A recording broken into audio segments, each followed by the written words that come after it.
everybody.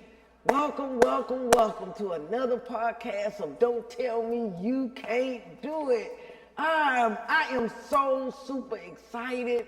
I don't know if it was in my drink or I just think naturally today, Sunday is just in me, but I am so super excited for my guest today. All morning I got like tears and butterflies and all of that. All of my guests, to all of you in the past, I have been so grateful and thank you that you graced my platform. However, today is just so personal and it's just so overwhelming today. So thank y'all so much for tuning in to another podcast of Don't Tell Me You Can't Do It. Y'all know my three goals: faith, effort, and determination. If you got faith, effort, and determination, there's no way you can't succeed. And y'all know what I tell y'all, there's no way you could tell me you can't do it.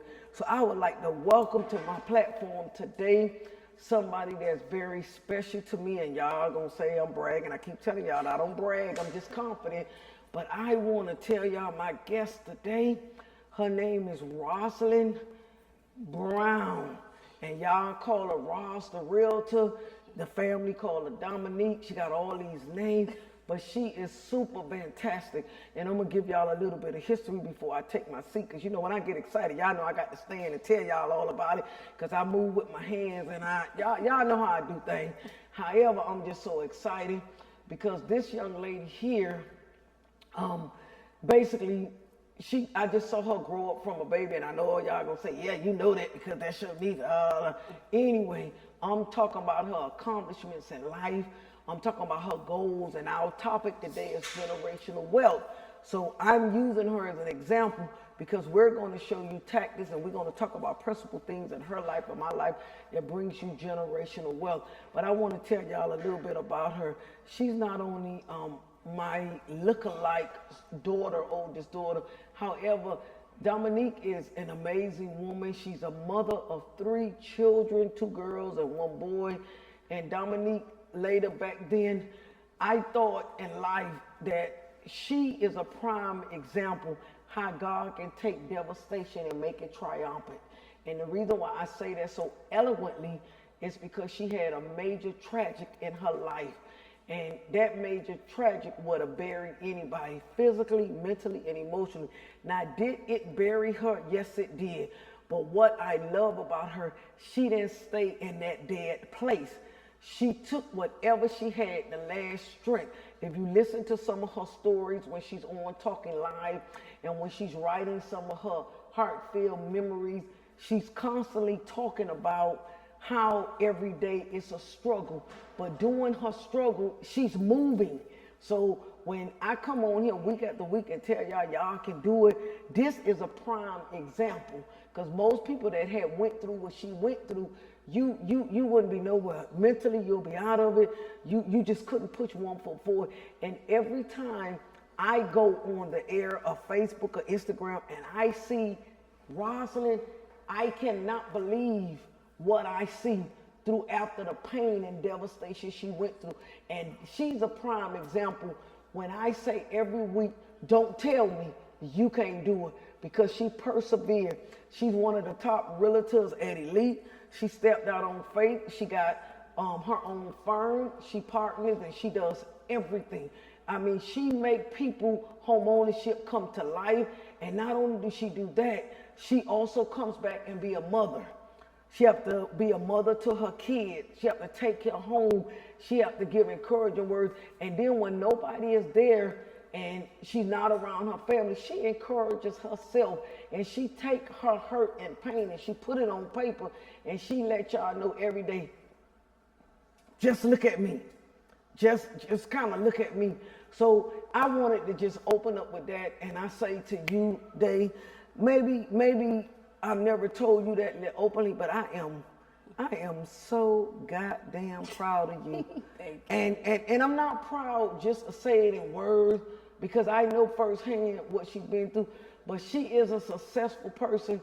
She basically last year won the awards for selling the most homes. She make a whole lot of money too, y'all, but don't be calling her after the show asking to borrow no money now, but she make a whole lot of money. And you know when you say that, people be calling you up like, hey, can you give me a little something? I ain't talking about that. But not only does she do what she do, but she do it with passion. and she do it with love. Like, her field is not about money. She want to see people gain from her success and gain from her coming from where she came from. And she teaches this. She takes classes, and she try to tell y'all people, get your credit together. Stop renting. You can get you a house. Oh my God, she got so many numbers. So I think I know I done said enough for y'all. I done bragged and talked enough, but I'm gonna take my seat and I'm gonna introduce to y'all Rosalind Brown, and they call her in the world Rosalind. Welcome, welcome, welcome. I'm gonna call her Dominique because that's what I know her by. But welcome, Dominique. Welcome, welcome, welcome. Thank you. I don't say it so much, but I'm gonna let her add because I know I could have missed, but I tell y'all all the time, in life, people have a tendency to say, you putting too much, you bragging. You don't know how much it does my soul and my spirit to see what came out of her whole life. And so a lot of times when people say you bragging and you put too much, it's not that. It's just that I'm so happy and I'm so blessed to be able to even have her part of my world. So Dominique, tell them about yourself. I done told y'all enough, but she gonna add to what I just told y'all. Tell them a little bit about yourself. Well, I don't know where she wants me to start. I do appreciate the introduction. A lot of what I do is because I see, everything you and my mom, have accomplished. And where you always say, don't tell me you can't do it. Yeah. A lot of times I tell people, like, I watch my aunt and I watch my mom truly get it out the mud. So when I feel like I can't do something, I always look to you guys like, yes, you can. Because you come from that. You kind of look like that too, right? Y'all see that, right? So I gain a lot of motivation from you guys, even watching you when you opened up the funeral home, watching what you went through to get, to get there. Like, that alone is motivation, to see you come to all of the accomplishments that you have came to. So you guys are a part of where I am today. Like I said, I don't know where you want me to start, but I am a Florida A&M University grad. I have a degree in biology pre-med, but of course life doesn't always go as you expect it to go. My goal was to be a doctor. I came home after my 4 years after I got my bachelor's, and the one thing I could always say to my mom was right about when she told me I needed to continue, and I'm like, no, I just need a break. I'm gonna go to medical school. Somehow I got pregnant on that break. I got pregnant on that break, and I had to go get a job. She was like, well, you gotta go get a job. So with a biology pre-med degree, the only thing that I could do was teach. So I ended up being a school teacher. Did that for a couple years, but I just didn't like teaching. That's for certain individuals, and it's just not me. Y'all hear that? Because you got a college degree, you don't have to stay stuck there. You don't. That ain't for everybody, but I want y'all to listen to a little bit of the segment she said. She saw us get it from the mud, and most people, y'all know what I do, but my twin sister, she is the owner and founder of the Academy of Knowledge. And we two people, we didn't kind of want to work for nobody. We want to work for ourselves. So like she said, we started from the mud, and that's what makes you start with success. It's just not handed to you. You heard what she said. It wasn't handed to us. We got it from the mud. And continue, Dominique. So I did the school teaching for a couple years, but like I say, I wasn't happy. I went to my mom, and one day we were talking about opening up a preschool, and I was telling her, that's something that I thought about. And we talked about it, and she's just like you, so it's like I'm gonna go get it, right? Ooh. So with that being said, I was able to quit my job, and we went into that together. So I was no longer school teaching, and we went into the whole preschool setting together. That worked well, but she has a personality like my aunt here, right? So I was like, I want my own school, right? So I set out to get my own school in May 2016. I got the keys to my own school. I worked all summer to get it where I wanted it to be. We opened up the doors August of 2016 when all the kids went back to school that first week on Monday. So we opened that Monday, and I wouldn't have believed it if you told me, but my daughter was killed that Sunday. So with that being said, I was like, it wasn't a desire of mine anymore. I didn't want to be in a preschool setting. I didn't want to be around kids. I just, even my own daughter, I was like, Mom, could you just hold her down? Because at the time I only had another extra daughter. She was 3 at the time. And just going through the challenges of like dealing with grief, because you could have never told me that I would have lost an 8-year-old, right? And, you know, just, I felt like I was spiraling. I didn't know, you know, whether I was coming or going. And in January of 2017, I decided to get up. I was like, you got to get up. Like, this isn't you. You know, you got to figure it out. So I got up and I was like, okay, what are we gonna do? And somehow I ended up selling life insurance. My uncle talked me into selling life insurance. And the money was good, but I still was unhappy because I felt in my heart that, you know, I was mad at God for a while, but I felt like, oh, I don't know why I'm about to cry. I don't know why y'all gave me a call. So I said, now y'all see why I'm so emotional when I tell y'all a story about her life. She about to get me in tears, and I'm trying to let these bifocal glasses fog up a little bit. So I mean, it's very no, take your time because she is wonderful, and I mean, this and I'm gonna say this while we're having our little conversation. Her life, it is an example, and I say it wholeheartedly. I don't want nobody to tell me what they can't do. When you listen to Rosalind Brown's story and the challenges she faced, she just told you what happened. She laid down, she was mad at God. A lot of times we get mad at God, we just don't want to admit that we're mad at God. And God knows we be mad, but we don't understand it. That's why we mad. And I'm understanding her because in 2020 when God took my sister, I still got a little attitude. But however, I'm asking for understanding, and some things, when I told y'all on my last podcast, God grant me the serenity to accept the things I can change. What I can't change, you got to give me the courage to go on. So when I listen to her story and she get full, that's how I was this morning, because I can't believe that I'm sitting under my podcast that's named Don't Tell Me You Can't Do It. And Dominique is a prime example. If a person call me and tell me what they can't do after listening to what Rosalind just told you, I'm gonna tell you like the young people say, man, don't come to me with that flaw stuff. You got to be kidding. This is an example of perseverance when she telling you her story, how she got up. And like y'all say, y'all know this podcast, Don't Tell Me You Can't Do It, is naked and it's uncut. We don't edit nothing on here. We telling you exactly how it is. And she gets full, and that's normal. That's normal behavior to say I'm angry, to say I feel this way, and she ain't faking it. She just telling you how it is. So now y'all see why I was so emotional when I said, if you hear her story, y'all gonna get off this podcast. Man, don't tell me I can't do it. I don't even want to hear it. I mean, if Dominique did it, all you got to do when you think you can't do it, rewind this podcast and listen to her. She keeps me going. Go ahead, Dominique. So yeah, so in where was I? The insurance. So I started doing life insurance, and that's when I started trying to rebuild my faith in God, and it paid well. It was one of those jobs, one of those things where it's like it paid well, but you were unhappy. And I just was like, there's no way God left me here to be doing this. Like, because it was depressing. I didn't want to talk about death all day. I didn't want to relive the story. I didn't want to, it's okay for me to talk about it, but I didn't want to every door that I knock on, every house that I sit in, I have to talk about what happened, who did what, when, where, and how every day.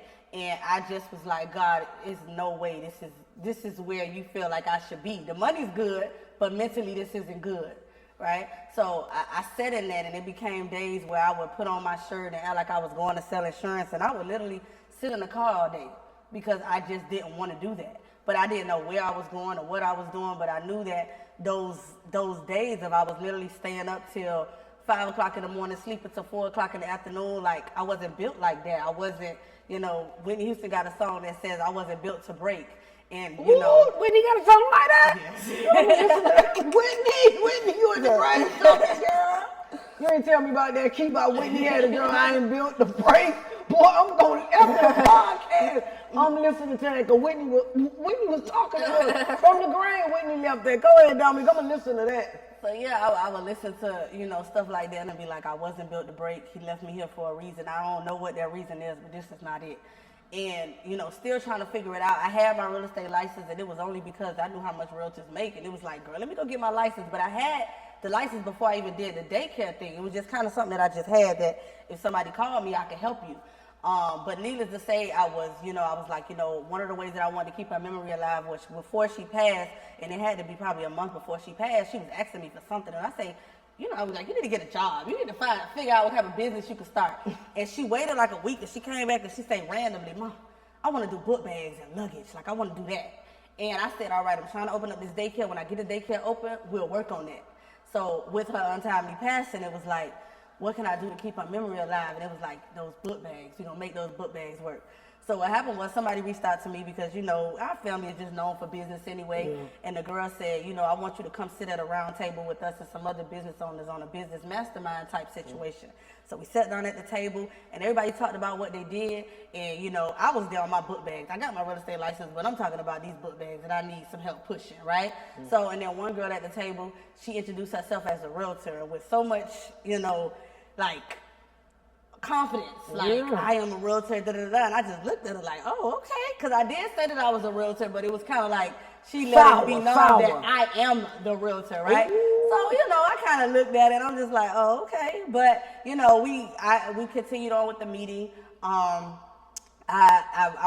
was curious, so I went on her page, and I saw she had sold 50 houses, and I said, she sold 50 houses, and I was like, wow, what did she do? So I humbled myself because, again, I'm confused I'm in limbo with life. So I humbled myself and I called and I said, hey, I've had my real estate license for such and such years. Would you mind giving me some tips or some tricks, how you were able to accomplish 50 houses? So at the time, I literally was closing 2 houses here, 2 houses. Like maybe every year I would close a house or 2. And because I lost Jada, I would have 1 or 2 sympathetic sales, but not real traction. That's why when people look at me now and be like, oh, she lost her daughter, that's why no, it takes work. And I reached out to her, and I really thought that she probably wouldn't give me the feedback that I thought, but I'm so grateful for her. She, without a second thought, just poured into me. Do this, do that, giving me all these pointers, and I was like, oh, okay. At first I thought she was crazy because the list was like insanely long, but I went for it. And at the time I had 1 listing that I couldn't get anybody to show up to. I did 1 open house and 1 person showed up. I don't even think 1 person showed up. But needless to say, I did it again following her instructions.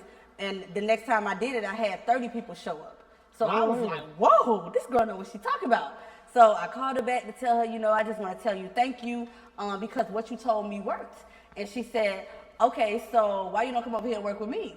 So I'll be honest, I felt like, I don't want to work with no black young girl. I don't want to do that, right? Because I don't want the cattiness. I don't want the drama. I just want to sell houses. I got enough going on in my life. Yeah. But I don't know what or why. And I like to feel like God just placed me where I needed to be. Mm-hmm. But I made a decision to go over there and work with her.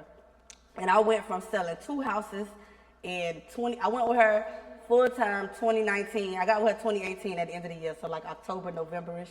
I went from selling 2 houses that year to 2019, I was able to sell 21 houses. All right now. So it drastically shifted. And I feel like the biggest thing that changed was it was about the money. It was kind of like, I got my license because, realtors make good money.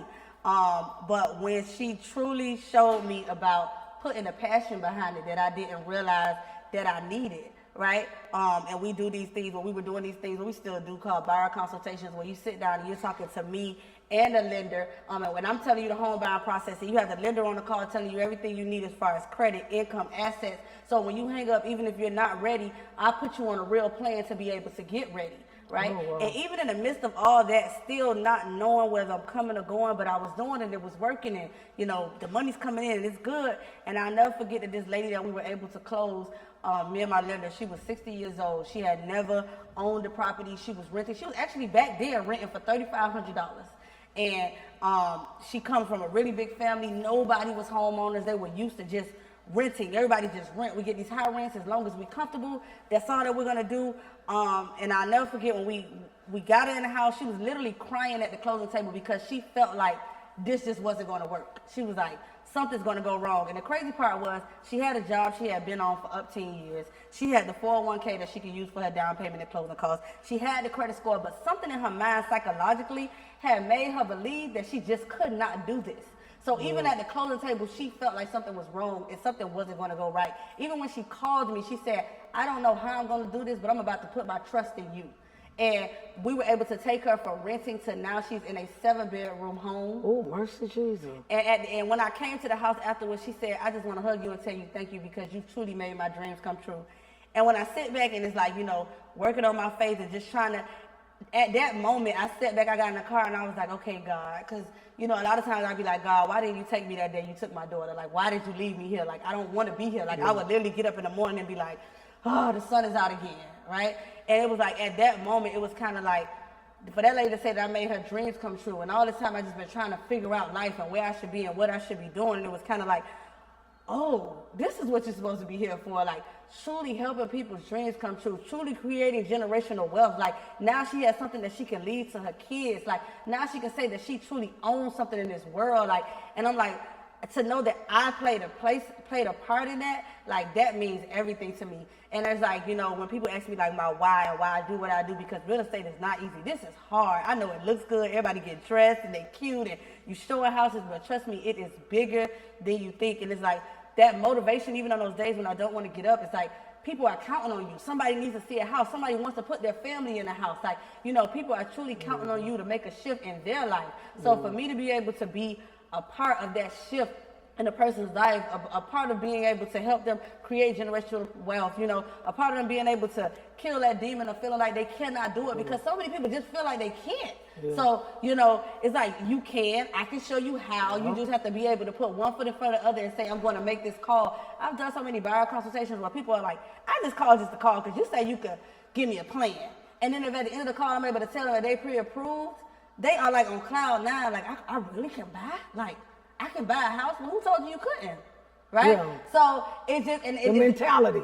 Right? And they give that same notion to their kids, and their kids give it to their kids, and it's really like a generational curse. Because you've already said in your mind... But they don't believe. They don't believe. What you just said, too, Dominic, you said that you got to the point you said in the car, and you said, God, this is what I was meant to be, to help people. Yeah. I mean... And being in the profession you're in right now, don't you feel like it's not even about the money? What brings you great joy is being able to, now the money gonna come. Yeah. Don't misunderstand me. The money's a byproduct. We need that money. It's a byproduct. But your first love is loving what you do. And I think that's why you're so successful. And like you say, you meet so many people. And you know what? It makes tears come to my eyes because that's what has happened mostly in the African American race. Is that we feel like we can't do it. Why?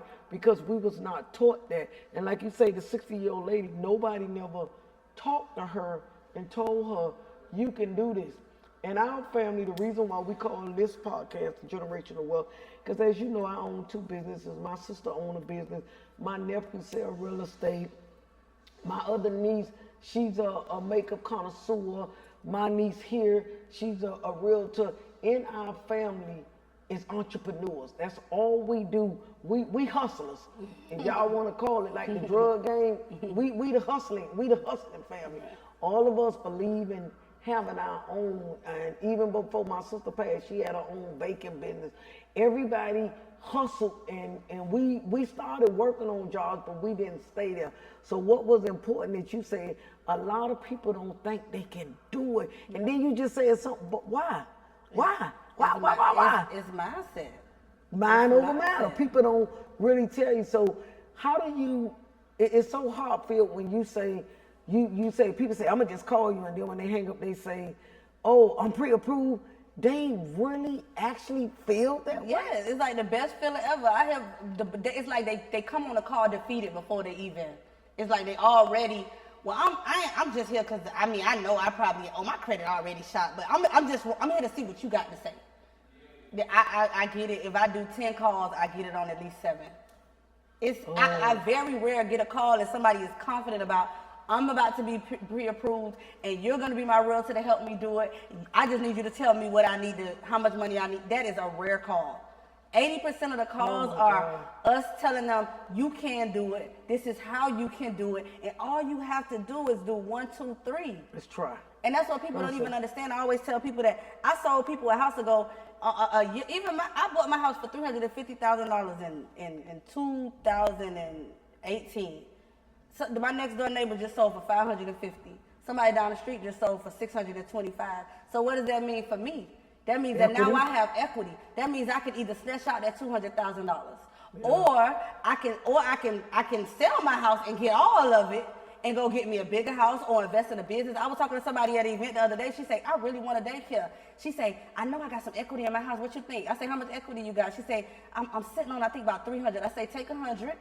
I said, go find you a building. I said, whatever you feel like it's going to cost when it comes to budget-wise, take that, but take enough to be able to live off, because, you know, right out the back, your business ain't going to be making money now. But if you need a certain amount to be able to cover your bills for the next 6 months, take that out, plus that. Don't kill it, because your mortgage going to go up. But just being able to have that at your advantage, especially what rent is right now. But that's so amazing what you said, because basically, she's basically saying we defeat ourselves. Ain't nobody told these people they couldn't do it. It kind of like, if you understand me, come back the way you was raised and who talked to you. Yeah. You know what really fathomed me about me and my sister? Nobody told us to be entrepreneurs. No. I really don't know where we got it from. I think it's just God's gift, because our mama worked for 35 years for Jackson. Before our dad was killed, he was a Metro bus driver. Nobody gave it to us. I just think it was just in us that we really, because my sister had a beauty salon since the age about 25 until she went to work for corrections, and that was temporary till she went out. And I basically was working with her in the beauty business until I went to school and got my degree in the mortuary field. I mean, is it the fact that you think that people are not being told that, or people that's surrounding in your circle? Do you think the people around you have a greater impact with the way you think? A lot of it is learned behavior. For me, like, me and my mom never had those conversations, but I watch y'all. So it's like watching y'all makes me feel like I can do that. Like, whatever it is I want to do, it's like, you can do this because you saw them do it, right? So, and we didn't come from being from millionaires, right? That's so, what you know, a lot of it, but in this generation, people are following what they see around them, but a lot of them don't want to do the work because they see their day 365 as their day one.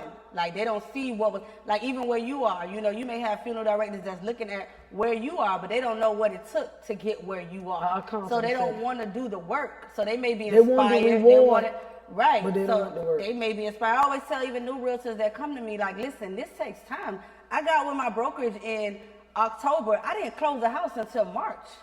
So that was me just believing in it and working and working and working and getting up every day as if I had clients out there, and I didn't, but I was doing the work and I was showing up, and my first closing happened in March, and I was still able to close. I mean, 21. she kind of like did my podcast. I tell y'all all the time, she didn't see it, and this is something so heartfelt to me, and I'm sure you could agree with this. I was speaking to a lady the other day, and she told me she had faith, but she said she got faith, but she got the faith, but she ain't got no belief. Common example of what she just said. I got up every day. She didn't sell a house to March, but she kept going and kept going and kept believing and kept pushing and kept doing. Work without what you got to do, it ain't gonna happen. It ain't gonna sit in your lap. Me and my sister and my family, we didn't come with spoons in our mouth. We didn't come with a plan on flow map. All we did is have hustle in our spirit. We had hustle in our heart. All we did is say, we got to do it, we gonna do it, whatever happened. My sister told me something when she was on my podcast that I didn't even know. She said, Laura, I just wanted to be rich. I said, you did? I never knew that my sister felt that way. And I usually follow her because my niece here, so my daughter, so my sister just bought $1 million and something house here in Davie. Oh, child, it's gorgeous. Y'all look at it on Facebook. Don't hate, but you gotta understand that came from hard work. Then a couple of months later, I piggybacked and told my niece to come help me find my $1 million home. We kind of like grind off each other, hustle, but it wasn't given. But then she's telling you that a lot of times you got to change your mind in order to change your direction. You can't keep sitting up there wanting more of life, and then you think it's just gonna happen. And the reason we talking about generational wealth, like she said, her mother didn't sit down and talk to her, but she saw her mama. Whether it was speaking or action, she saw her mother's action more than she saw what her mother said. She saw that. Basically, I looked at my sister and I used to see her have nice things and everything like that. And I wanted the nice things that she had, so I had to hustle. So it ain't what we say, it is how we hustle. And like she said, generational wealth. The lady was 60 years old and she got something to leave. Look at my niece. She got a house, she could leave, she got business, she could leave her children, and she could also talk to her children. That's what we call generational wealth. And our family, we have so much of generational wealth, and you could obtain it too, but like she said, you got to get up. I don't even care if you ain't got no work. Get up thinking about the work. Yeah. Think as though it is there. I call it faith. I don't see how people do life without faith. I just don't see it. Because faith is the substance of things hoped for. You don't see it. You hope for it until it happens. But guess what? While you hoping, you believe in it. Like she said, I had my real estate license. I got there. I ain't sold no house. But guess what? She said she got up every day, dressed up. And like TDJ say, sometimes you got to fake it till you make it. I got up every day, and I got up every day with no clients, and I worked so hard to where my first client didn't even know she was my first client. She came in and was like, "Girl, I see you working." I was like, "Yep." Yep, see? I was showing up every day until those clients became real clients, and I can say that, hey. Oh, and Megan say that all the time. Look here, we got an upcoming realtor. She works with Dominique, and she often told me she see you. Mm-hmm. And you, honestly, you think people don't see you. People see you. You would think, like she said, the lady was her first client. Lady ain't even know it. And guess what? I ain't gonna let you know you my first client. Because if I did, you probably would have thought. Listen, you probably would have thought I know it. And 9 out of 10, most people they'll think you don't know what you're doing. Right. And what I commend to her too, she say the lady she went to about the real estate. Y'all know how some of y'all is you bougie, you're arrogant, you think you all that. You won't teach nobody nothing. And the reason you won't teach them nothing, because you think if you teach them something, they gonna know more than you. Yeah. But don't you know if God give you the gift and you got your hustle on, it's a piece of pie for everybody. Yeah.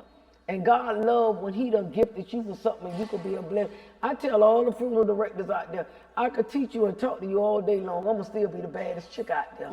and although you may talk and all, I'm gonna still be the baddest chick out there. And why? Because that's the confidence I got in myself. It ain't nothing the industry gave me.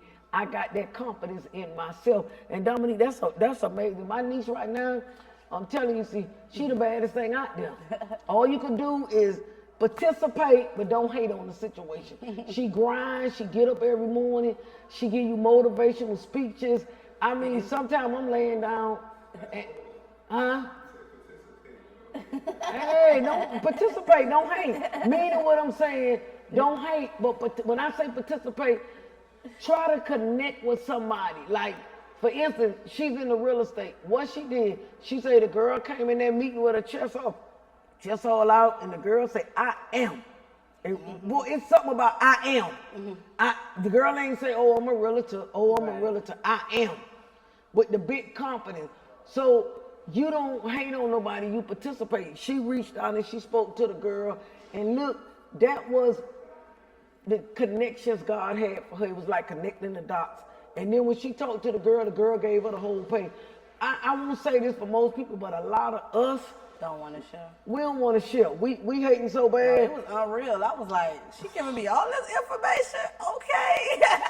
Like, it was unreal. It does not happen often. Like you said, people are scared. People be jealous and they be hating. But you can give people the recipe all day long. They still do not have the gift that you have or the blessing that you have. Oh, talk to me. That's my Pee Wee Herman thing. I could teach you everything I know. But the gift that I got and the way I do it, you ain't gonna do it like me.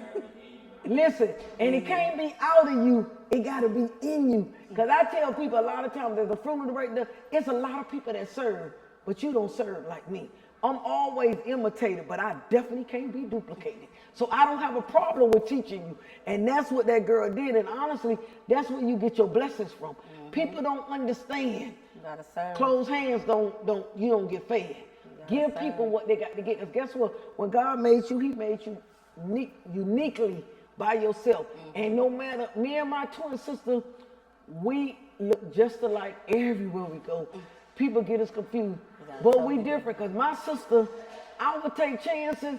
My sister ain't going to take a near thought. She going to take the chance and think about it later. Yeah. The difference with me, I'm going to think about it before I jump. My sister gonna jump, and then once she go jump, I'm gonna jump after her. And I always say, you gonna do it first, then I do. When we plastic surgery down. You know, people say to us, oh, y'all go get these plastic surgery. I say, child, please, you don't go because you can't afford it. Don't play at me. But I let her go. She found the people. She found Dr. Miami. She did. I say, girl, if you did it, I'm finna do it. And honestly, she taught me a lot of things. But what gets to me when Dominique say the lady was giving her all the strip, most people do not do that. They'll show you what they got. Look what I did. Yeah. They ain't gonna show you how they did it. And let me tell you something. Not only did Rosalind only did the real estate, she went on to open up Jada's Camp. When was Jada Camp? We're gonna tell you a little bit of things. Matter of fact, this summer is limited enrollment now. Yes. Every year in the name of Jada Page, Rosalind Brown has a camp in honor of Jada Page. And they do so many, and girl, take your child there.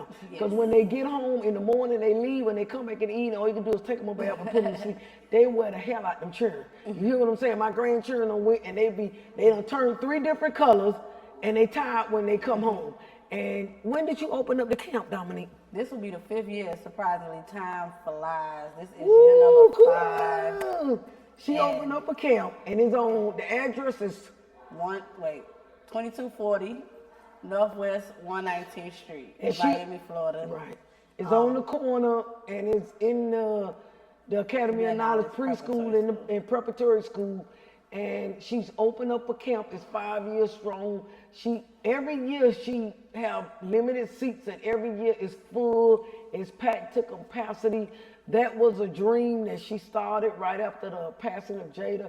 And my sister was one of the people that was so momentum in the pushing her to get the Jada Camp, and her passing and put a demo on it. But we know she looking down at the school.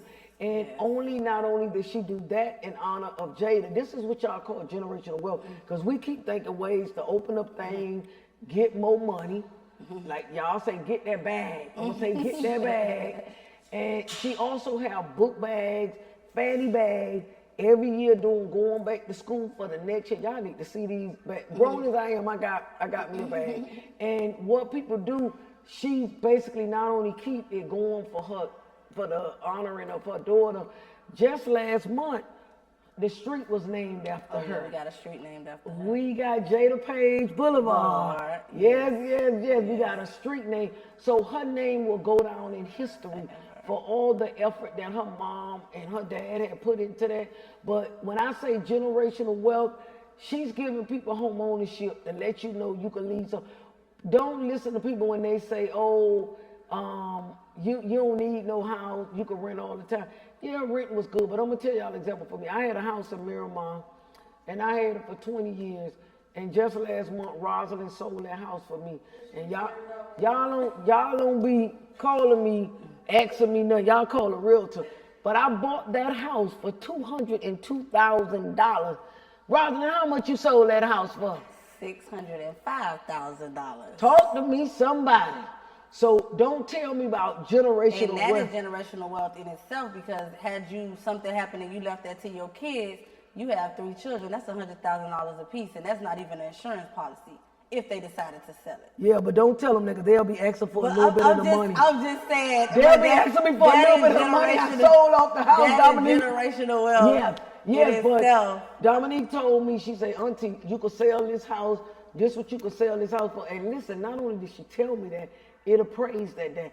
And I'll give y'all a little bit of story. About 3 months before, we was in the midst of selling the house, and I was in a little bit of limbo because I did want to sell the house. And at that time, it was $550,000. We wind up getting $55,000 more off the house. And guess what? I was like in awe, like she said, because I was like, oh my God, just thinking 20 years, the revenue that this house had bought me. And that's just on paying your mortgage. You gotta live somewhere. That's how you pay your mortgage. And that's what she's saying. And she's teaching. So Dominique, what is the steps that you would give the people to try to gain generational wealth?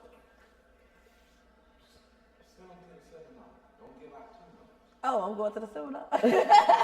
Okay, Dominique, do you have a seminar? Well, No, I don't, but I think he said you are. Okay, I have a I think I upcoming. just got invited to the When I seminar. said okay, I have an upcoming seminar.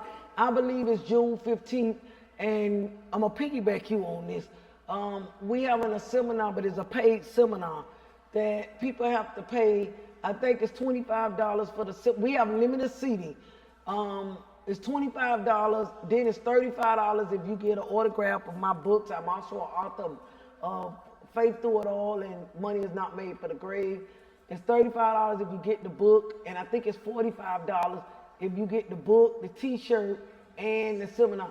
And then on top of that, will make it taste so good, you got 20 minutes one-on-one to talk to me on success, generational wealth, how I did it. And basically, it's no roadmap. But I had Hard Knocks University. I graduated with my master's with Hard Knocks University. But I was saying it in reference to, I needed a little pivot with really not being so direct. How would you tell people as far as home ownership and go from renting to purchase, how can you gain generational wealth in that area? Well, I mean, there's several ways without going too far into detail. So, you know, of course you can buy your regular house, right? Your traditional home, the home that you live in. You pay your mortgage every month, and as you're doing that, you're building equity. The one thing about real estate, I know people are talking about this market right now, and, you know, one thing we've been saying lately that, you know, it might not be, it's never it's sometimes a bad time to sell, but it's always a good time to buy because the market fluctuates. Right, so a lot of people are like, oh, I don't want to buy right now, I'm waiting on the market to crash. What if it doesn't crash and it continues to go up, right? And you missed the boat. People that bought last year are gaining $50,000 and $100,000 in equity. Somebody I sold a house to 2 years ago is already up $100,000 in equity. So while you're waiting on this crash, so when it comes to, you know, if you want to purchase a home, feel free to reach out to me. Y'all better not go nowhere else for Roz the Realtor. It's Realtor Roz. I think that's my Instagram. I'm sorry. Realtor Roz B on Instagram, but you can reach out to me, DM me, and all that good stuff, and we can set up a buyer's consultation. I've been doing a lot of listings, so if you're trying to sell your property, I do it the elite way, you know, and I net you the most amount of money in the least amount of time. And then one of the things that I'm working on now is a lot of people's biggest question is, hey, because the market is so high, if I sell now, where do I go? Listen, I even have a tool for that. You can sell now and you can move a little later. So call me and let's talk about that, right? Because right now in this market, we do have to pivot. We do have to figure out, you know, new strategies, right? But real estate is always evolving. And you can also invest. If you wanted to buy a duplex, live on one side, rent out the other, right? That's another way in order to acquire real estate. Because guess what? With an FHA loan, 3.5% down, you can purchase up to 4 units. So you can start out the back as an investor. Yeah. Right? But I will say to most people, I want to say something, and she says she's Roz the Realtor. And I have to go this way, and I'm going that way. Y'all know how y'all do it. Y'all come and DM it in my box. Please come correct, because y'all know I'm straight. Watch what, I'm not just saying this because Dominique, my niece, but you got some really shitty realtors out there. In purchasing my home here, Dominique was the first head of my realtor. And I did I'm legally going through something right now, but I had somebody to jump in and try to help me do something and later on shit me in my real estate deal. So I will say to you, get a realtor that cares. It's not about the money. When I was doing my deal, it was all about the money, didn't do nothing. You got to get somebody that cares. I'm going through a legal battle. So to me, whenever it comes to real estate, I'm not just saying this because this is my niece. I testify about it. I will not mention nobody's name for legal consultation, but I will say to you, be careful who you invest or who you trust. Like she say, the lady told her, I trust you, because I trusted somebody just to say to me, I'm gonna put the bid in, and then later when they put the bid in, they turn around and they shit at me. And you know what? It's so funny because when people think they really shitting you, they really not, because one thing about it, you can't hurt a praying person. Now God has got me going through a litigation where you gonna have to pay for that. So I'm not just saying this again, like I say, please, please, please, when you look up for a real estate person, look at their background. Look how many houses she sold. Look at the people. Go on her Instagram and see what comments people got to say about them. Because that's very important when you sell it. When you agree with that, Key, you have to be very important, because to me, anybody that's in shit for the money, excuse the way I say it, if they in shit for the money, run. If you don't love what you do, I don't care if you pick trash about the street. If I go out there and say, I have a yard man, his name Tom. He loves cutting grass. God damn, when I see Tom, I go out there with my dog on. Tom, he said, Davis. And you know what? I hired him just because he loved what he do. And guess what? He make my lawn look good. Anybody, I don't care from cutting grass to picking up trash to whatever they do. If you don't love what you do, don't do it. Y'all know, of course, y'all see Rosalind. She be not only going to the bank, but y'all see when she pull up to them houses in that Land Rover out there. I'm like, when she drove into the forum, I was like, what's that boy name on Friday? Dang. I was like, that's what the real estate do. But all jokes aside, God has given her fruit of her labor. That's what he does when he sees good things. But anyway, we're going to open it for questions because, we ain't going to get y'all everything on Ross the Realtor. Like I say, y'all can look at this podcast again. She and I say this without reservation. Y'all call me up. Y'all talk to her. She's the best. I don't care what y'all say. She do it with passion. Give me the questions out there today. Okay, the first question is for Dominique Ross. So what does foreclosure or lien mean? Foreclosure basically means, it depends, right? So foreclosure basically means you're not paying your mortgage. And that means, that means that you're not paying your mortgage and the bank is going to come get it. So there are several options. You can either try to reach out to someone. I'm also an investor that can help you if you're in foreclosure. Well, you're asking okay, that was an open-ended question. So that means the person is about to lose the property, right?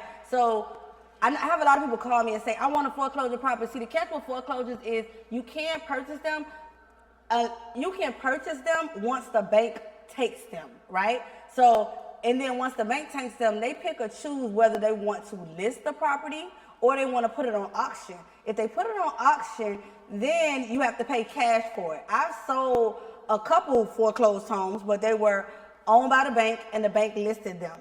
In the market that we are in, of course, the bank wants as much as they can get out of the property. Or you can reach out to somebody like myself if you are facing foreclosure, and I can help you out if you're looking to leave or whatever the situation may be. Like she says, I'm passionate about what I do, right? So whether it's helping you get out of foreclosure, whether it's helping you pay that off to move forward and move on without the foreclosure being on your credit, whatever it is, like I'm here to help you, as realtors, we call it, your goal with a good realtor is to be a problem solver. So, yeah.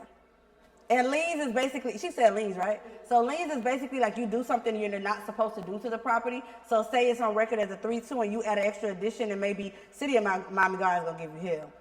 So Miami Gardens know you got an extra room on there, they're gonna put a lien against your property. Or maybe you get something done to the house and you didn't pay the person that did it. They put a lien on your property, which makes them like a second lien holder because the first lien holder is the person who mortgages the house, right? So Bank of America, Wells Fargo, whatever, whoever you deal with, they get paid first, and the second one is any other liens you may have on the property. So that could be anything. If you left the house vacant and you're not living in the grass is high up in the city, could put a lien on it and say that the grass ain't been cut and they've been charging you every day for it. So, it's a lot of things that, a lien could be. Okay, the other question is also for you. This guy said, I need my child to get tired. He tired me out. How do I get him into the school? In what school? Oh, Academy and you gotta go to 2240 Northwest 119th Street. The phone number is 305. She is an investor. She's not an employee. Yes, I'm no longer in the daycare field. Like I said, I felt like that was something that I could do to make a lot of money, and I love kids. I love my kids, but it was like maybe that isn't where I needed to be. So with what happened with life, it kind of placed me here. If you would have told me how long she's been gone, 5 years. If you would have told me 5-6 years ago that I would have been doing real estate full time, I would have told you a liar. So I just feel like God put me where I was supposed to be, and that's not in the daycare field, unfortunately. I want to ask you this before we go to the next question. Do you feel like that tragedy changed your whole life to be where you need to be? Had you not had that tragedy, you wouldn't be. I wouldn't be. And the reason, why I ask you that? I think it's just in our blood. Because my tragedy of me losing Opalaka, I probably would never be where I'm at today. Yeah. Because I could have either stopped in the funeral business, I just kept on. But me losing Opalaka, it was so hurt-filled. It's so much different from what you went through because you lost a child. I think I would have probably been in somebody's prison right about now. In your situation, or probably been in somebody's crazy house. That's why, honestly, I commend you. But don't you think that devastation is the one kind of push you to be where you at today? 100%. It put me where I'm supposed to be. So a lot of times, I definitely don't use the verbiage like, oh, this is why it happened, right? No, but yeah. I feel like certain circumstances in life put you where you need to be or where you're supposed to be. And I would not, like I said, I would not have foresaw this. I would not probably have. Even one of the ladies that I closed, and she was like a prophet, and she came to me and she said she knew about Jada, but she don't follow me on social media, none of that. And she said to me, she said, I just want to tell you, I was praying in my prayer closet, and she said, God revealed to me that you were lost before you lost Jada. You were trying to find your way, and I was. I was a serial entrepreneur between cleaning service, between daycare, I had a boutique, I was trying all type of stuff. And this is the first thing, I think, at 35 years old when I found my thing. And it was like, oh, this is your thing. And I would not have found it had the pieces didn't fall where they were. For me, it was like, okay, I could do real estate because guess what? It's going to provide me the time that when I feel like I need to lay down and check out like I can. If I want to go to the graveyard and sit all day, I can, And even though it ain't as easy as I thought it was when I stepped out, I feel like I found my purpose. And it took for all of those things to happen for me to end up, even me going to sell life insurance. Like, I feel like all of that pushed me to where it was like, God, this ain't it. Like, I started listening, like, God, this ain't it. Even me saying from October to November, I'm not a patient person. I want it fast. I look for instant gratification. I think everybody like that. For me to go from October to March with no clients, I remember sending my boyfriend and my mama a text because they thought I was crazy because I went from getting paid every day with insurance to now I say I'm gonna be a realtor and I don't get paid in 30 days and I don't got no clients. Like, I'm literally asking them, can you give me $20 so I get gas? Can you just to go to the office? Like, I had nothing. I had drowned every drink. I had just had my son. But listen, see, that's the inspiration. What you just say? You had nothing, but you kept going. It was like you kept going. Something in me said, just you got this. Just keep going. And I would get up every day, not even knowing that I would sell 21 houses that year, just knowing that something in me. So when people come to you wrong, you look at their ass like you don't even know. Like you look at them like one of them serious faces. Like a lady said to me one day, oh yeah, you could talk like that because you got money. I kind of looked at that lady like, did you just say that? Mm-hmm. Do you know where the hell I came from? Like you just say, ask for gas. They see the story, they see the success, but they don't know the story. When I open up my Miami Gardens over there, house note, car note, no money in the bank, son in college, and ain't know where the money was coming from. All I know is the one thing that sticks with me that you did I swear it sticks with me. I remember when you first opened up that funeral home and you didn't have the money and you was like, we're going to do the bare minimum. And you created a letter and you sent it out to everybody you knew. And you said, if you would just give me anywhere between $100 and $500, I promise you I'm going to give it back to you. And I think you said 6 or 12 months. And I watch you say, all right, we got $150 for paint. Go buy some paint. Go do and so watch you do that. It was like, people don't know. Like, when people tell me, oh, I can't, I'm like, I watched this lady write a letter and ask everybody for and guess a what? couple $100. Didn't have no collateral. Dominique, you remember that, huh? Listen, when I said I used to buy a box of chicken. And I used to put my sons and everybody, y'all, this is so heartfelt. July 6th will be 14 years. That's what I tell people all the time. When y'all hear me tell y'all, when I tell y'all, don't tell me you can't do it, that come from a passionate place. When I opened up 27th Avenue, July 6th will be 14 years, I ain't have no goddamn, I didn't have no money. My car note was in repo. My oldest son was in college. And all I had was a whole lot of faith and no goddamn money. So when I talk to y'all, my niece remember that. And I wrote a letter. I didn't even know she remembered that. I wrote a letter to some people that I knew had money. They was my 7 angels. That they gave me money without even asking for it. You know how people give you interest? I got no interest. And I told them, I'll pay you back, I promise. I used to put my kids in the car, and I had a box full of flyers. The internet wasn't even popping the way it is now. I had a box full of flyers, and I used to put them in different areas and go buy Kentucky Fried Chicken and feed and get everybody juice.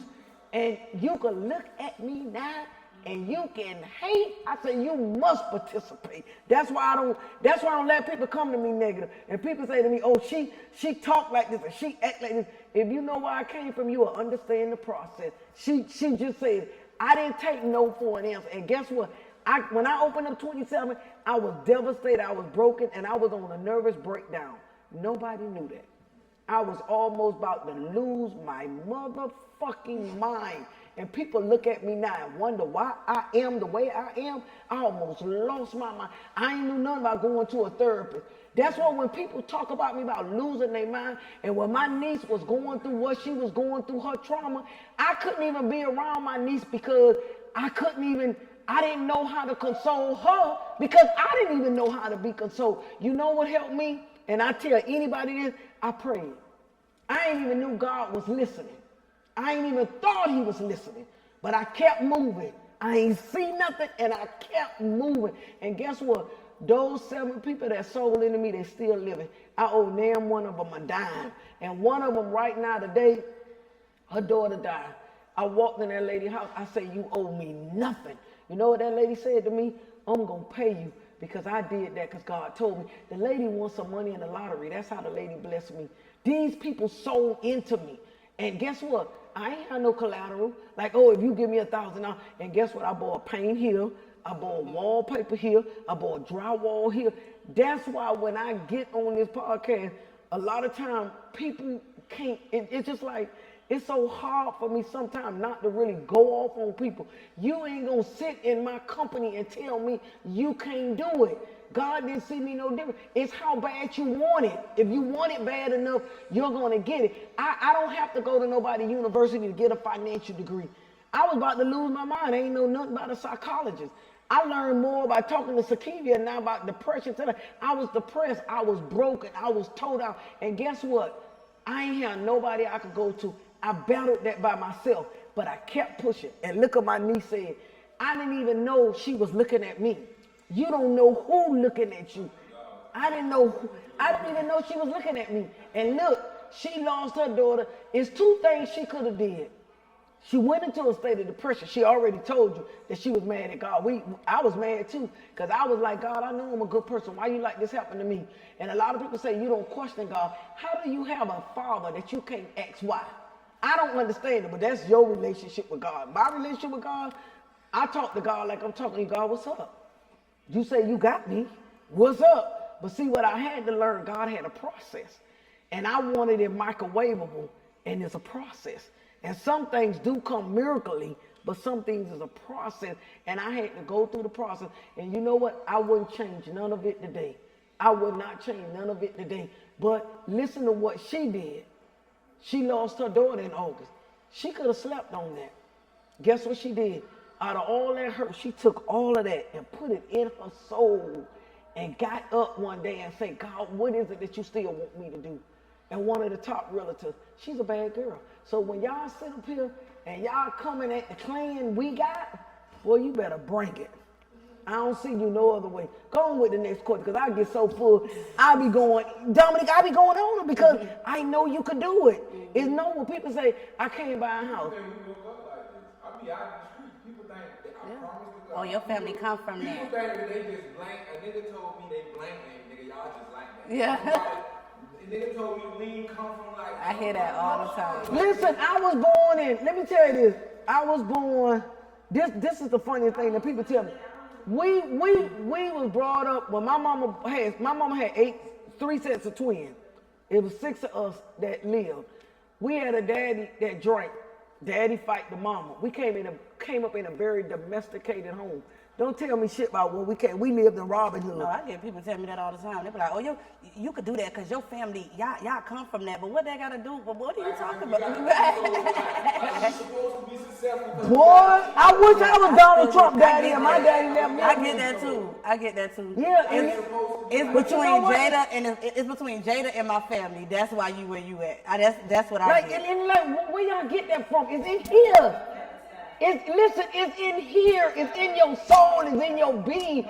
I like the way Charlie put it. It's in your inside. Listen to me. I was like this going to school. I sent myself to college. My niece, her mama sent her to I sent myself to college. My mama was struggling, working a job, raising 6 kids by herself. How many of y'all on the sound of my voice raising your children by yourself? That's why I was saying this morning, I think I was talking to Lord about men. You turn around, you got men coming in and trying to be the head of household. Nigga, pay the bills and then you can be the damn head. You file head of household on your tax return. If you can't come in a house and be head of household, you ain't shit. And I said it this morning on a conversation. I didn't care a word. And the reason why I said it, because niggas want to file children when tax return come and they want to put head of household. If you want to put head of household on a tax return, be head of household in your home. People don't know this struggle. And guess what? All of us sitting up in the top of my niece can tell you, my sister had a struggle. And my sister raised her 3 kids with her husband when she left her. My sister been married 3 times and she's still on the hustle. She find a nigga, he don't want to act right. Time to go. Time to go. Time to go. I just had to go there. What's the next question? I had to go there. I had to go there on that struggle. It's actually not a question they just commented on what he said. They said, having to be pre-qualified sucks. They wish the system changed so that the numbers become lower for the budget taxpayers. Repeat that again. Repeat that again. He said, having to be pre-qualified sucks. I wish the system changes so that the numbers become low budget for taxpayers yearly. I don't get the question. I'm sorry. So basically he's saying Well, that. he was just saying, like, having to be pre-qualified is tough. Me pre-qualified in the conditions that they asked for. Lower, I guess he's saying. Well, he probably mean as far as the numbers of the prices of the houses. Maybe he didn't think that. Because a lot of issue right now is people saying interest rates are so high. And to be honest, interest rates are kind of where they've been. Like, we got spoiled over the last 2 years. Like, 2%. It became a problem when the pandemic started. Right. Like, Do you think that ever gonna go down though to help people as far as do The you think interest it's gonna rates? and do you think the price of the house is gonna crash about? I don't think that the interest rates are going to go down. Interest rates are at their normal kind of sort of. Because I was just talking to somebody the other day, somebody that I got into a house 3 years ago, their interest rate, and they had a 750 credit score, their interest rate was 4%. So right now we in a 5. So we kind of in the same. And so that's honestly to me, when I bought my house, I got a 4.2, and my credit score was almost a 7. So and you're that's right. the thing. What happened was during COVID, right? They had to do that. So now we were in a pandemic. So they dropped it to record-breaking interest rates. So yeah, that happened during the pandemic, but we're not in a pandemic no more. So for us to get that 2%, 3% everybody was getting, like that's not happening again. So why is the houses so high now for people? Supply and demand. So many people wanted them. Supply, guess what? I mean, demand, the supply goes up. Well, I said that backwards. Yeah, but y'all get what I'm saying. So basically, so many people wanted houses. So now I could jack my house up to whatever I want the price to be. But the problem is now that's not working the way that it was working because interest rates are higher. See, the thing was, people was like, I even had somebody come to me. I don't care what I buy, just give me something. Why? Because my mortgage was going to be so much cheaper, and then my equity, I'm not paying that much interest on this property. Give me something so I could gain some equity, right? Mm-hmm. So when interest rates was lower, everybody was like, they was selling garbage, right? But now interest rates is higher. People think it's twice. Like, wait, my mortgage going to look like this? My house need to at least look like this.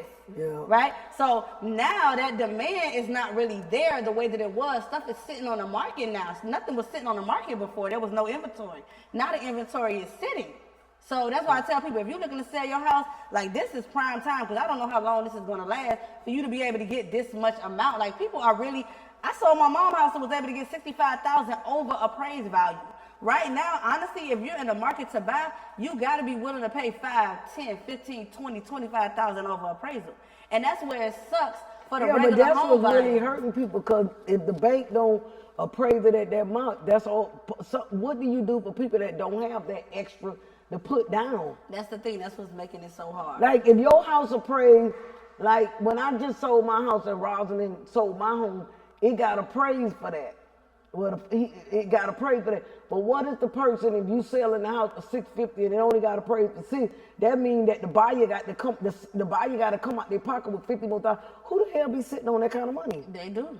They really do. Like when I lose offers, it's because we got an offer for $20,000. We got an offer for $25,000. And the problem is people coming from New York. They coming from all these places that got money because they get tax breaks for buying down here. So, but again, I always tell my buyers, don't be discouraged, because guess what? People are buying houses every day. So that house that you might have got outbid for, maybe that wasn't the house for you. I truly feel like everybody that I put into a house truly loves their house. Because like you say, it's not about the dollar. I don't walk their houses with a client and they looking crazy. I'm like, wait, do you love the house? Because if you don't, we can cancel this contract and keep it moving.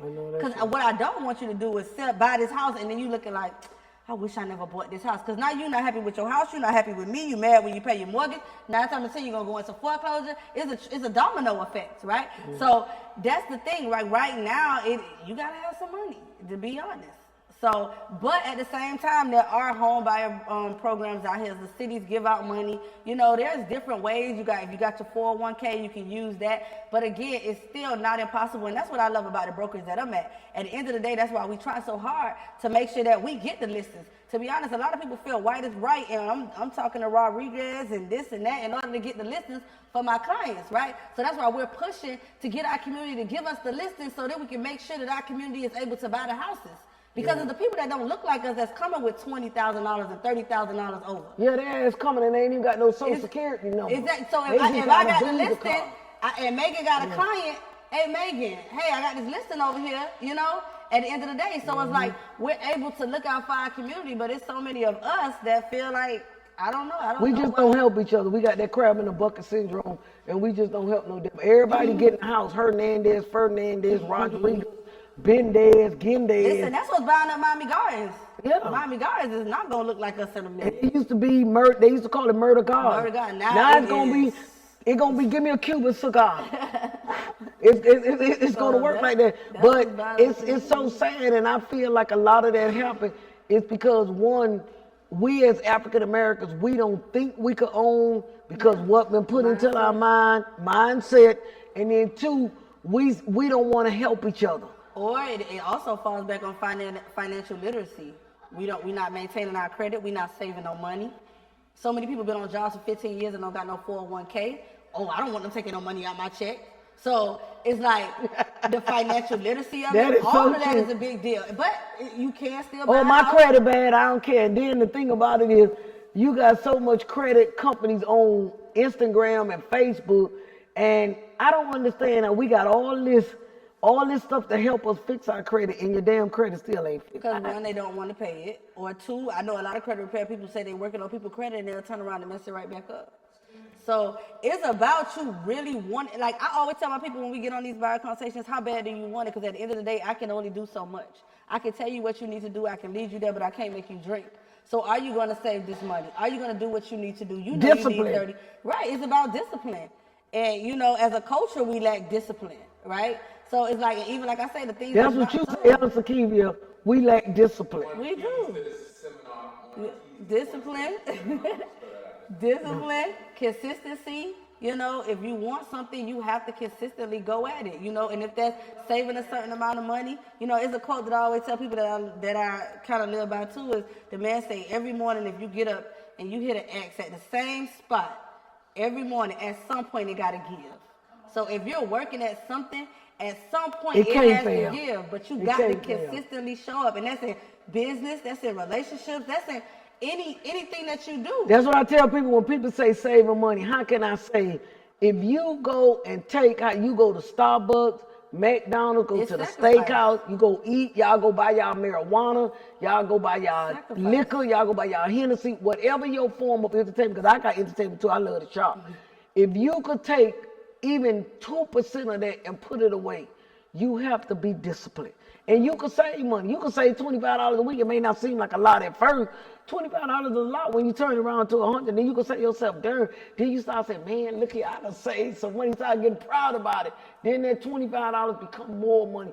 But I always tell people, you have to want it bad enough for yourself than I want it for you. Right. You can talk to people all day about selling houses, all day about getting credit. You have to want it. First thing, when I sit up there with people and I talk, even like on my seminar, I don't want nobody on my seminar if you ain't serious and ready to work. Okay, this is true, but once black women of our skin color, black and brown women, once they turn this off, and they tune into reality TV, Yeah. they back to the basics Yeah. of wanting microwave. Right. So how do we shift the narrative? Because sitting in front of somebody when somebody's giving you some gems, it sounds good and it's motivation. Yeah, motivation. That's all it's gonna do though. Self-motivation. So how do you? What advice would you give for the girl that's sitting there and it sounds good in front of you? That's just like going to church. Anybody gonna behave while they're in the house of God, but you gotta walk it from Monday to Saturday. So what advice would you give? Oh, preacher. For me, I honestly feel like I could do them quotes. I got so many quotes saved in my phone. I can screenshot. I could this, that. And on those bad days, Motivate yourself. You got to motivate yourself. And a lot of times it's like, what's my why? Like you got to think about why do I want to do this? Like at the end of the day, for me, it's for my kids. I want to put my kids in something like this. Like honestly, I want to leave my kids with 100 properties. Like when I leave, like I want to, because for me, I do think about life after me. You know, when you deal with something as traumatizing as I did, like I'm always thinking about what happens after I leave this place. Okay, so let me ask you this, not to cut you off. So it's safe to say that when you're doing it for something outside of yourself, it's always bigger. Yeah, you have to create a bigger why. Because if the why isn't outside of yourself and bigger than you, like it has to be bigger than you. If the why And it has to be bigger scary. And if it does not make you uncomfortable, it's not. But some people don't want to be uncomfortable. But listen. don't wanna be Okay, but let me say this to you. No matter how much you did, what you did to get where you at, it was a part of you that was uncomfortable. Yeah. When you get out there and you Not getting a paycheck every 2 weeks is uncomfortable. But guess what? But you know what? Because it makes you uncomfortable, it's gonna keep you on your P's and Q's. I got to work harder. Okay, but this is good. But what happens? Both of y'all are an example. But when a person's watching it, they just hearing the giving insight on what were you doing or what kept you going when you was in that uncomfortable space. Because most people, you know from being young, they want it overnight. I feel like people back got to be against the wall. Okay, because you said the instant gratification. Yeah, like I feel like your back, like for me, like it's like I don't get a paycheck every 2 weeks. So even when I don't want to get up, you got to get up, pull it together, right? So it's like I got a couple things between me. You got to get up. You have to make this happen. Like this quote my broker just said, and I just repeat: it has to work or it has to work. Like it's not gonna work. So it's like for a lot of people, like your back, like people say, oh, don't quit your job. Maybe some people, like some realtors that I know, quit your job, because guess what? That's going to make you work so much harder, because when that check ain't coming or that little cushion you had runs out, because that's what happened to me. I was selling insurance, and I was good when I had my son, and I thought I was going back. And when I decided not to, and that money started dwindling, you better get up. You better get up. And see, my thing is, I do say maybe your back is off. My thing is, you got to see yourself in the life that you want to live. And it ain't going to be where you could touch it. You just got to want it bad enough. When I say just, you got to eat, sleep, and breathe it. Like before I bought my house, I didn't see it. Was in it, but I always dreamed of wanting to be in a big old house. Always, I saw something that I wanted, and I knew But that's what social media does to people. They scroll and they see it, and I want that, but it either puts them in a state of like depression, because social media gives people depression because social media why am I not there? So social media be lying to people. I think a lot of people see it, but it's like doing the work that it requires. They not want to put in the work. They don't want to do the work. Like I said, so many people become realtors because it looked cute. Oh, I saw. But when Zakivia said that too, she said this took me a while back. She said social media is just flawed, and a lot of people honestly. They live a lie, because social media can make you look like your ass in Paris and you right in Opalaka. And some people care enough. This is what get me. You care enough to lie and live a different life to make people think something better about you. Self-satisfaction. The hell with you. I'm going to live the way I'm supposed to live. Devil's advocate. You are more mature. I don't give a damn what you think of me. Listen, my perspective though, because just so directly, devil's advocate. You're right, she's right, but the way life is put in front of us, social media is our CNN. Right. So I don't think We don't watch TV no more. Yeah, so it's like we get everything from social. So I get that part of it. What I'm trying to get to the understanding of is how do we get black women and black men like y'all selves that's been successful? She used social media just as much, and it doesn't stop her grind. So it's more so like how do you get that level of tunnel vision focus? Because people ain't gonna post nothing negative about themselves. 90% of people post everything they want the word Mindset. It's versus who they mindset. truly are. Well, that's falsehood because It's everybody got some mindset. negative shit. Everybody done been through something. Some of the greatest people went through the greatest defeat. That's what bring your strength. And I'm not saying this in a positive, a negative way, but Dominique kind of like just said it. She said the lady prayed in the closet, and the lady said that these pieces had to come together. Sometimes God have to take to deposit. If you just got what I just said, Yeah, it's him making you uncomfortable. He had to take something. Sometimes God has to snatch some taste out of our mouth and let it be bitter to get you where you're going. Because we often say, and I'm going to go with the church people, God, I want this. God bless me to have this. But when you ask God for that, it ain't just coming tasting like strawberry banana. It's going to take your taste. Because I used to often say, Lord, I want my funeral homes. I want this. I want this. But then when God snatched Opalaka from me, what the heck, God, what the hell you just did? Yeah. But guess what? He had to take that. Girl, But let me you, stop you. put me right here. You could have folded, right? But I was too determined.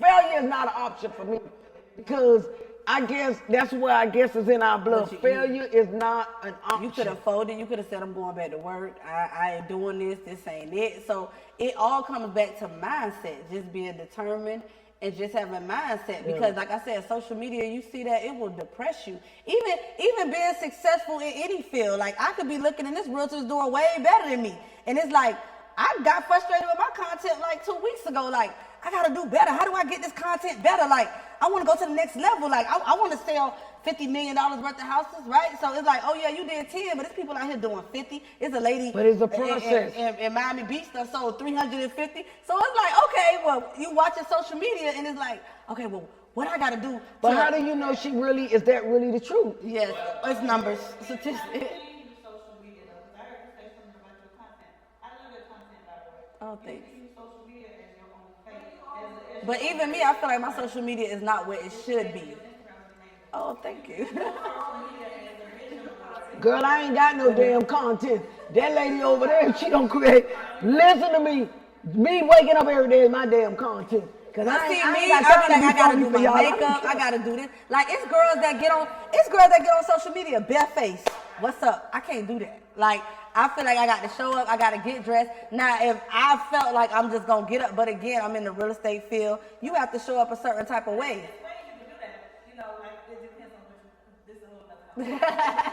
Girl, But social media had you feel like you have to show up as that girl, right? So it's like. I learned it's also like a vision board as well.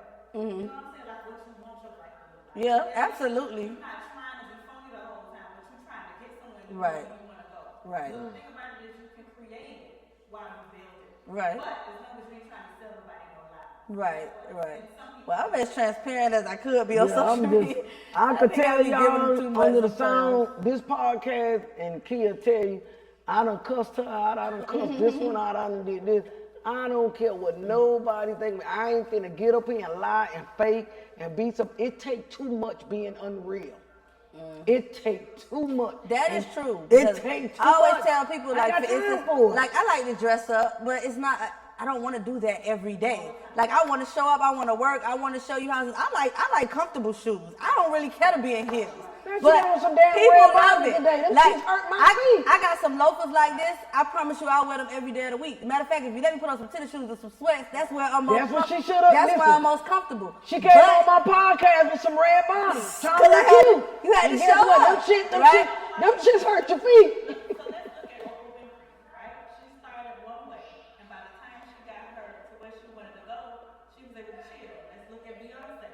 Everybody thought Beyonce was America's girl group. As soon as she got where she wanted to go, she the blackest one out. Right. So you have to get to this point Right. where you can show up how you want to show up, but you got to build to get there. Right. Right. But I just don't believe in the key. I don't exhausting. believe in being. It's a lie. It is with me. She said she had to do makeup on. Like this morning, we was doing a video for you came. We was cooking. I had a scarf on my head. Oh yeah, I won't dare. I saw that. I won't dare. Listen, I don't. Also very judgmental. Very judgmental. So it's like if you But for her age, it's like I don't care. And she got that personality type. Listen, Like I don't I care. Yeah. I don't know how to be. Honestly, I'm gonna tell y'all. Sometimes I got a niece be telling me, until you don't even know how to. Listen to me. I hold a degree. I don't care how you say it. I'm at the age now. I can't be phony or be trying to be something you want me to be. I don't care. I'm gonna be me. I'm gonna show up as me because I'm paying the price for this life, not you. I feel like I give my personality authentically, but it's like, you know, getting all dolled up. Of course, you go out with your friends, you want to be cute, but like Monday through Friday, listen. So I'm a real basic girl. So you know that's why I'm hiring Styles by Lori. Get me together, right?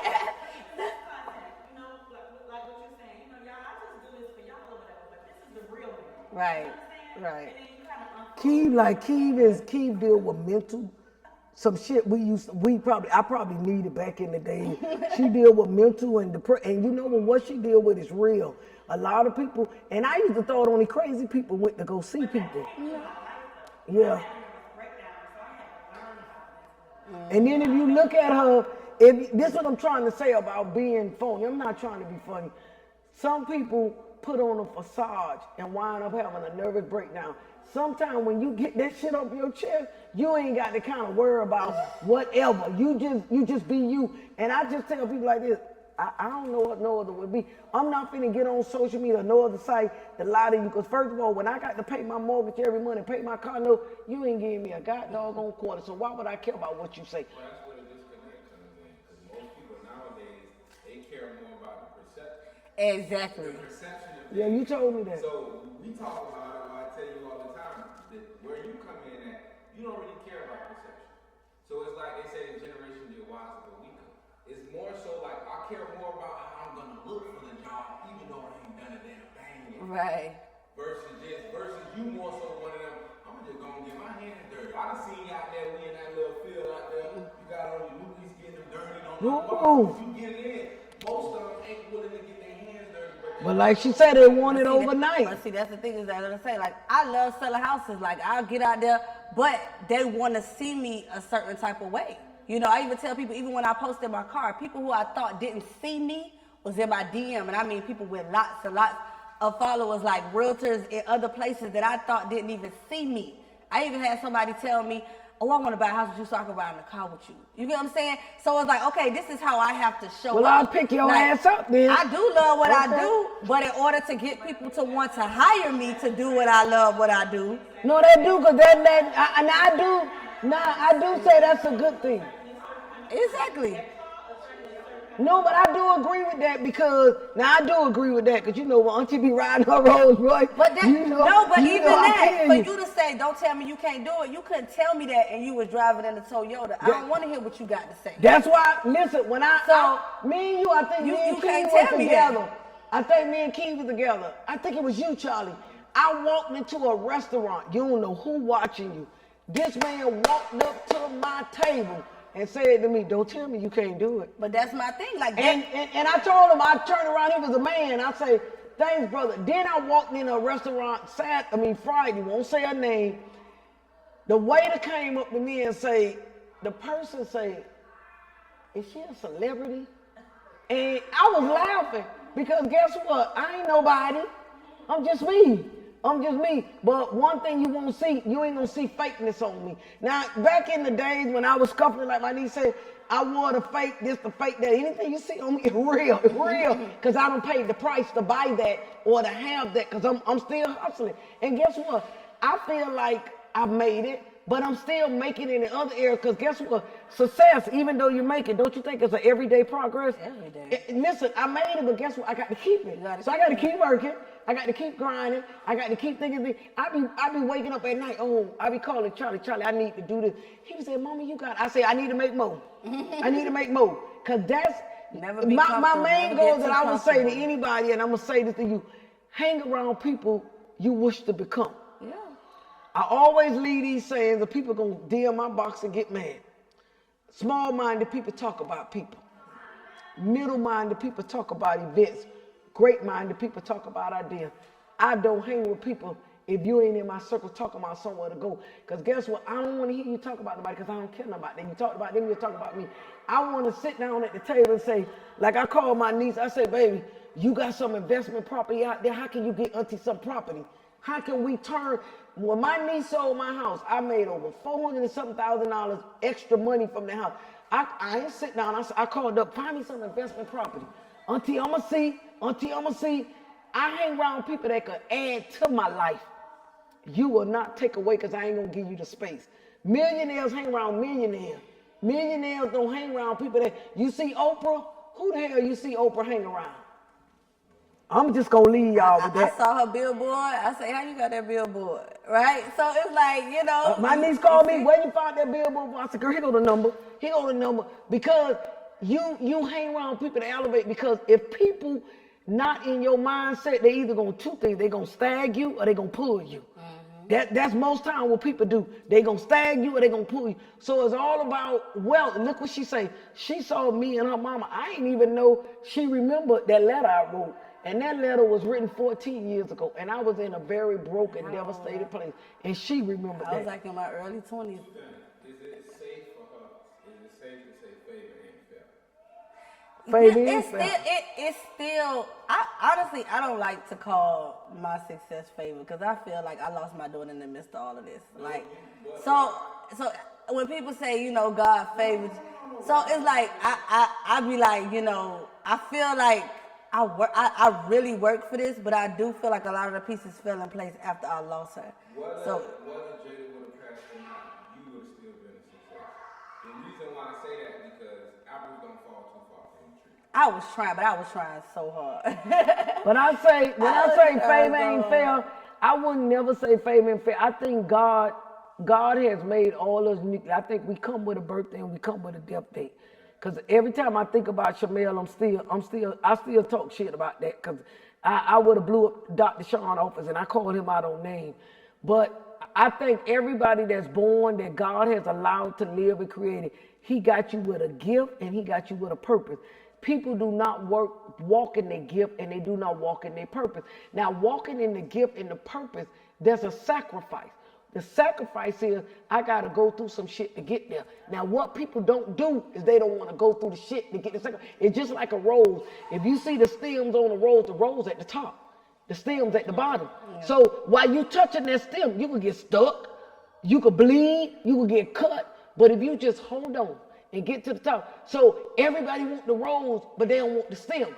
So guess what? It's no successful person can sit up in my face and tell me they didn't go through a struggle to get where they at. Because if you don't appreciate it. Struggle brings appreciation. I don't care who you are. Yeah, that's what I think. I figure out. Yeah, don't you think so? No, I say I agree with that. I feel like the roads kind of just led me to my gift and my purpose.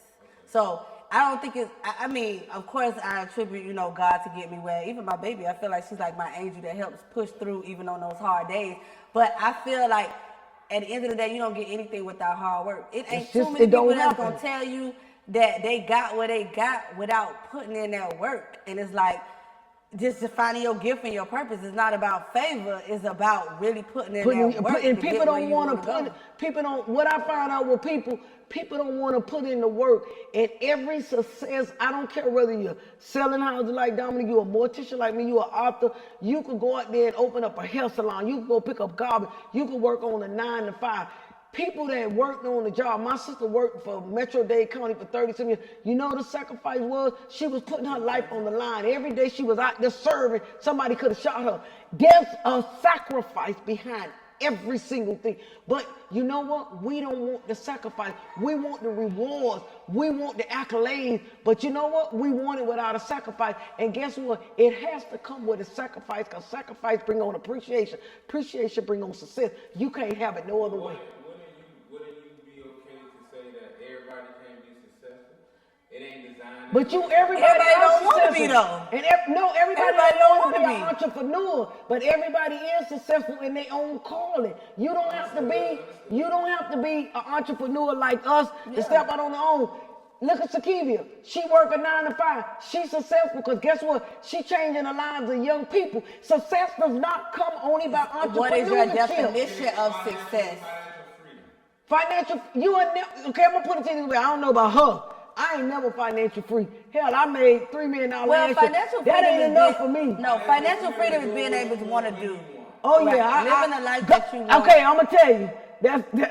That's God in mercy right there. Now, guess what? I do contribute to thanking God for that. I think that's only come from God just giving us that because I am able to go by and do what I want. But guess what? That even come with a sacrifice. You see her nice car. You see my nice car. You see her nice car. Guess what? There's a car payment that need to be paid every month. The sacrifice is we got to damn pay it. Guess what? It ain't like it's paid for. It's a sacrifice because if I don't get up for work and make this money happen, I can't pay my car note. So it's a sacrifice. So when people say being successful, success does not come only you owning your own business. Yeah. Be successful on your job. You know how you be successful on your job? Make an impact. Make a difference. I had somebody tell me that I don't want to be rich. I don't desire to be rich. And I don't desire to be an entrepreneur. I'm good working where I am. Their definition of success is being able to be home with their kids, being able to be a stay-at-home mom, being able, so your definition of success is somebody else's definition. What everybody's definition of success is different. I believe in to me, I don't call success because I got 2 businesses and I got 2 funerals that I make money. Well, you could. That's what your definition. I know, but that's not my. You know what my definition is? I want to live the life that I know God has allowed me to live. I want to see the fruit of my labor. Right now, I want to open up a lot of funeral homes, sit back and sit home and wake up at 12 o'clock with coal in my eyes and wash my ass when I want to and do what I want to do. But other people may not call it. What I'm trying to say, success is not always owning a business. Anything you do, you should want to be successful in it. Because if you don't want to be successful in it, why you do it? If you go on a job for 30 years, you should want to be the best employee. Like Sakina teach school, she mentor girls. That's being successful. It doesn't. And success is not money. That's what people got it wrong. They think if you're successful, you got a lot of money. Everybody successful don't have a lot of money. Guess what they got? Peace of mind. Peace. Now that is success. Peace of mind and don't give a damn about it. Okay. I got positive. He's on realistically though. I gotta be realistic in a sense too. You ain't got peace of mind if you're trying to figure out how to pay your bills. Okay, I agree. But what I'm trying to say, peace of mind all you want. Yeah, okay, Charlie, people can have money and ain't got no peace. People can have money and ain't got no peace. It won't change your life. Okay, Charlie, what I'm trying to tell you, listen to me. I am a good candidate. I am a good candidate to tell you this, and I'm not gonna shake it up. I ain't gonna put it all the way. I have a lot of money, and a lot of money still don't give me no peace. And there's an old saying, I could take you to church, but I can't save you. You can have a big house and ain't got no sleep at night. What I'm trying to tell you, yes, we need money to pay our bills. I need that money. I need that bag. You're supposed to do with just that, though. Yeah, you need that money. As long as I can pay my bills, listen, and save a little bit of money. Exactly. So, listen, all I do is try to tell people, money don't give you peace. At all. Peace, it comes from inside. What you said earlier, inside. I'm telling you, millionaire person, money don't bring you peace. That has to come inside. I made more money than I ever made in my life, and I was like, I need a therapist before I lose my mind. Shit, I don't say like that. I never even see, my never even thought out. that I would. In your mind, you like, hey, I want to do this and I'm gonna make this amount of money, but to actually start accomplishing these things, I currently own 2 properties on top of my house. Like, my mom had to give me a reality check around my birthday because I started sinking backwards.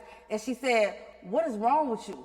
She said, how many properties you got? Right. Plus you got this, plus you got that. You gonna wake up and be thankful. And to be honest, I woke up on my birthday and I put my feet on the ground and I said, God, I thank you. And no matter what was going on around me, all of these things that are considered successful mentally, it was like, I need a therapist. I feel like I'm spinning, right?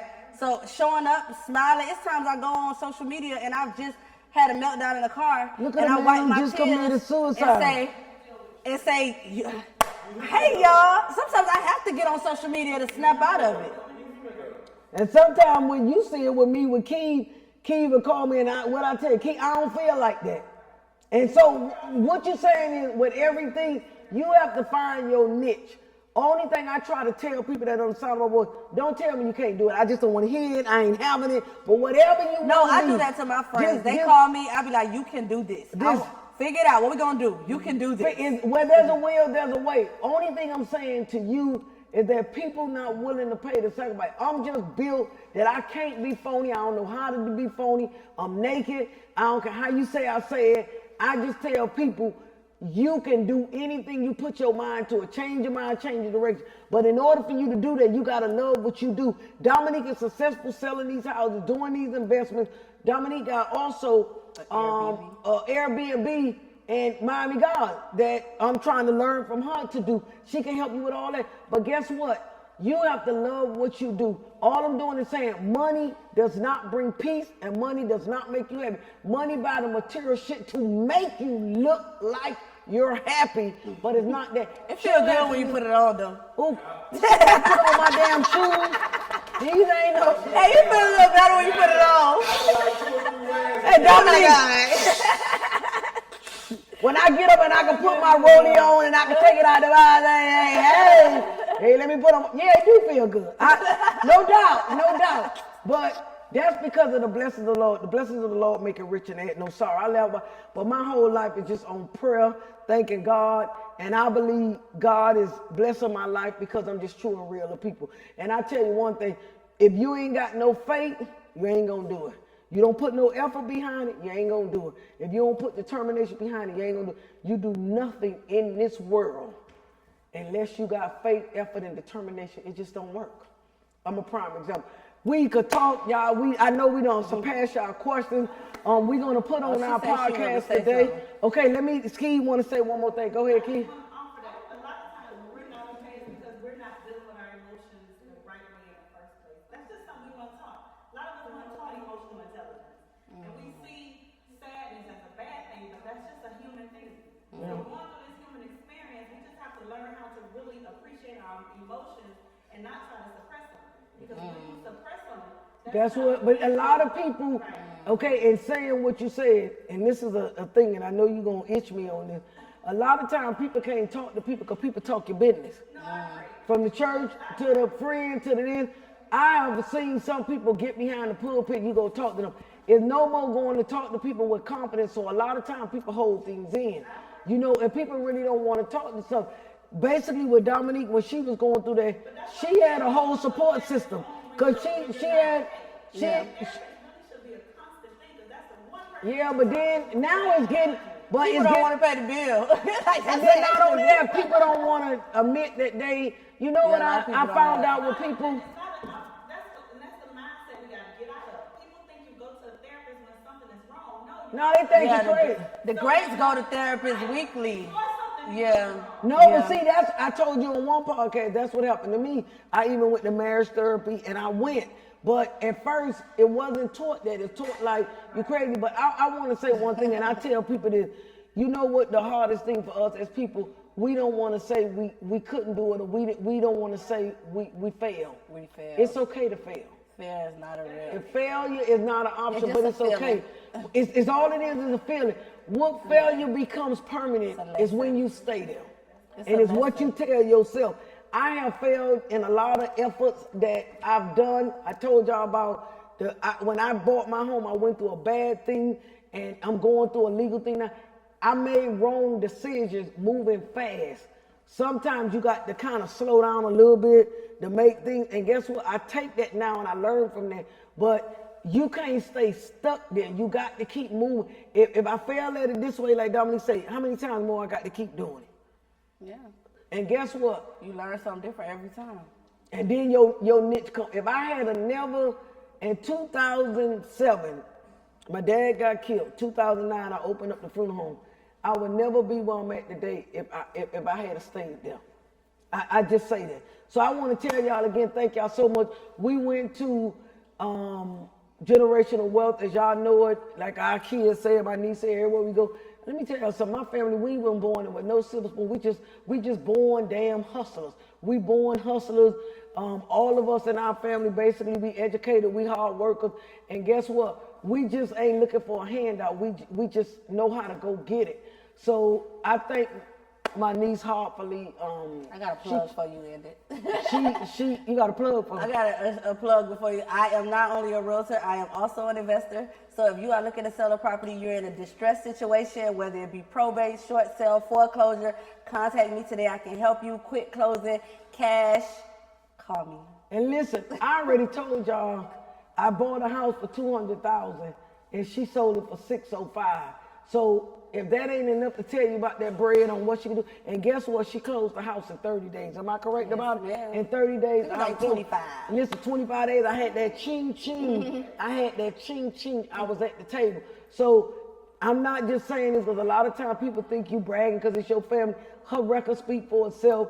After this podcast is over, we gonna link all her things up to the website so y'all can check her out. She not only a realtor by taking you to buy a house, she'll even sell your house. If you're looking for investment property, she'll do that. She take foreclosure and liens. As a matter of fact, how long, Laura, you been in your house? 3 years. That was a foreclosed house, right? That was a foreclosed house. That was a foreclosed house. Yeah. It's beautiful, guys. Listen, and if y'all see I'm about to do L'Oreal, a segment on transformations of all my clients who got these houses. She sold Lori her house and it was $350. And if you see the house now, you wouldn't believe it. And you know what? That was a faith walk because my daughter didn't want that house. And I told her, she kept saying, ugh. I said, girl, you better look at it with the It was an ugly house. Yeah. The ugly houses become pretty when you put your own touch in it. Visionary. Listen, when I went to that house, Lori looked at I was, ugh, mama. I say, listen. I looked at that yard. I said, girl, if you crazy, you gonna buy this house. Listen. That's what I tell people. And the reason I'm saying all this, because she goes out there and get you them houses, and our family alone, basically everybody that in our family, since I'm gonna give y'all this nugget, everybody in our family are owning houses. 90% of everybody in our family own their house due to her. When Dominique became a realtor, she took all of us from their rental mentality and she put us in their ownership. As young as 23 years old. Yeah, the youngest is 23. Yes. She took all of us, and guess what? And don't think we came to her all fixed up. A lot of us, our credit was all botched up, racked up, ooped up, gooped up. And guess what? She got our credit right, and she got us in the home ownership. 90% of the people in our family owns their own home. That's what we call generational wealth that you could give your kid. So y'all can hit us. Y'all already know about the girl, Lori Hadley Davis. I got it going on. Y'all know what I do. And all that I do and all that I say, I bring the best on my platform, and I let y'all know what time it is. And thank y'all so much for tuning in to another segment of Don't Tell Me Y'all Can't Do. Y'all know how heartfelt I am. And do me one favor. Don't ever pass me by. Don't ever DM me, Facebook me, Instagram me, or do nothing and tell me you can't do it, because I'm going to look at you like this and I'm going to disconnect you like your phone just got cut off. Y'all have a good day now.